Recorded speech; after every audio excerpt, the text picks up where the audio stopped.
Hello बच्चों, स्वागत है आप सभी का आपके अपने YouTube चैनल कैम गुरु अकेडमी में। तो आज हमारी क्लास शुरू होगी खाद्य रंग के बारे में। और अगर आपने पिछली क्लास नहीं देखी है तो जरूर देख लेना। और इसी तरह के एजुकेशनल कंटेंट के लिए हमें इंस्टाग्राम और फेसबुक जैसे सोशल मीडिया प्लेटफॉर्म्स पर भी जरूर फॉलो करें। और इसकी पीडीएफ जो है आपको क्लास की वो मिल जाएगी हमारे टेलीग्राम चैनल पे। तो शुरू करते हैं आज की क्लास। तो आज का हमारा जो टॉपिक रहेगा वो रहेगा खाद्य रंग। क्या रहेगा? खाद्य रंग, या इसको अपन कह सकते हैं फूड कलर्स। क्या होते हैं फूड कलर्स या खाद्य रंग? नाम से पता लग रहा है ऐसे रंग जो खाद्य पदार्थों में यूज होते हैं। इसमें यूज होते हैं खाद्य पदार्थ, यानी जो फूड्स में यूज होता है, खाद्य पदार्थ में यूज होता है या फूड प्रोडक्ट्स में जो यूज होता है उसको क्या कहा जाता है? खाद्य रंग कहा जाता है। अब बात करें अगर खाद्य रंग की, तो खाद्य रंग जो है उसके कुछ एक गुण होने चाहिए।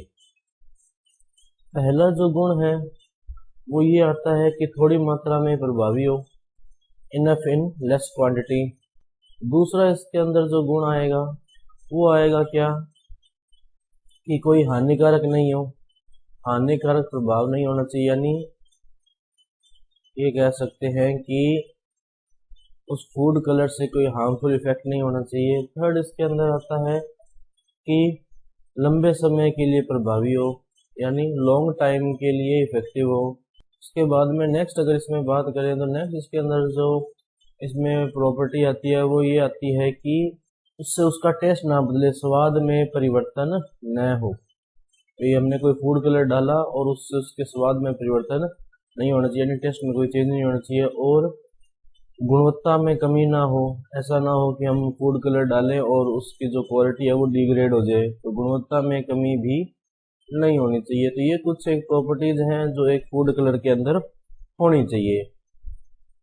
नेक्स्ट अगर अपने बात करते हैं फूड कलर की, तो ध्यान रखना खाद्य रंग जो होते हैं या फूड कलर्स जो होते हैं वो दो भागों में बांटे जा सकते हैं या दो कैटेगरी में कैटेगराइज किए जा सकते हैं। फर्स्ट इसके अंदर जो आता है वो आते हैं प्राकृतिक या नेचुरल कलर्स।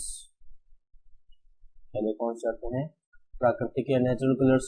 दूसरे इसके अंदर जो आते हैं वो आते हैं कृत्रिम या सिंथेटिक कलर्स। कौन से आते हैं? कृत्रिम या सिंथेटिक कलर्स। ध्यान रखना प्राकृतिक कलर्स के अंदर कौन कौन से आते हैं एग्जाम्पल इसके अंदर देखो। तो प्राकृतिक कलर के अंदर पहला जो एग्जाम्पल आता है वो आता है कैरोटीन। दूसरा इसके अंदर जो एग्जाम्पल आता है कैरोटीन के बाद में वो आता है केसर।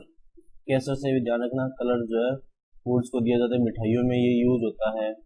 थर्ड इसके अंदर जो यूज कलर आता है वो आता है चुकंदर का रस, यानी बीट रूट का जो होता है उसका जूस जो होता है वो हो गया। उसके अलावा कुछ जगहों पर हल्दी का उपयोग भी अपने कह सकते हैं कि as a food colour use किया जाता है। वहीं बात करें अगर कृत्रिम कलर्स की या सिंथेटिक कलर्स की, तो सिंथेटिक कलर्स के अंदर मेनली जो आते हैं वो देखो कौन कौन से आते हैं। वो आता है टेट्राजीन, एरिथ्रोसिन, उसके बाद में आता है सनसेट येलो, और फिर आता है इसके अंदर इंडिगो कार्माइन या इंडिगो कार्मिन।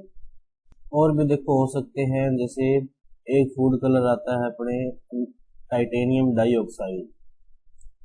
क्या आता है? Titanium dioxide. हालांकि ये बुक में नहीं दिया हुआ, ये ध्यान रखना आप, ये टाइटेनियम डाइऑक्साइड जो है वो बुक में नहीं दिया हुआ। सूत्र इसका होता है TiO2। तो ये भी as a food colour use होता है। ये हो गया। अब इसमें एक दो क्वेश्चन और आते हैं कि WHO द्वारा अप्रूव्ड जो है वो फूड कलर कौन सा है? WHO द्वारा मान्यता प्राप्त फूड कलर कौन सा है?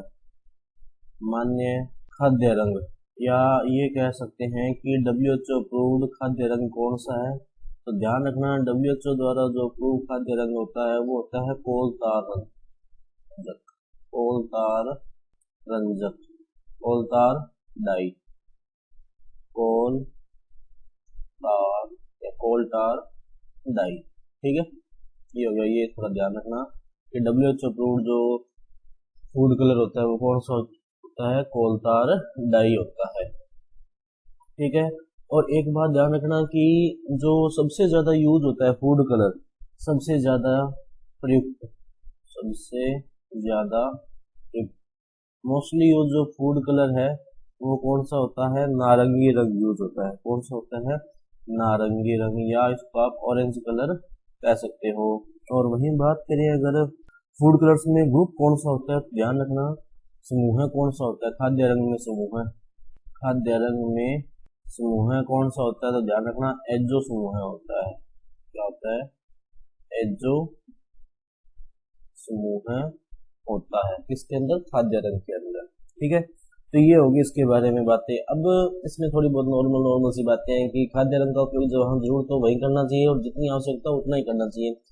कुछ जगहों पर इसका यूज जो है बिना काम ही किया जाता है, जैसे कि टैबलेट्स वगैरह हो गई या कैप्सूल्स वगैरह हो गए, उसमें इसका यूज अवॉइड करना चाहिए क्योंकि वहाँ वो एस्थेटिक्स के लिए नहीं है। नॉर्मली फूड कलर का यूज जो एस्थेटिक्स के लिए किया जाता है, यानी कि चीजें दिखने में जो सुंदर लगे, इसीलिए फूड कलर्स का यूज किया जाता है।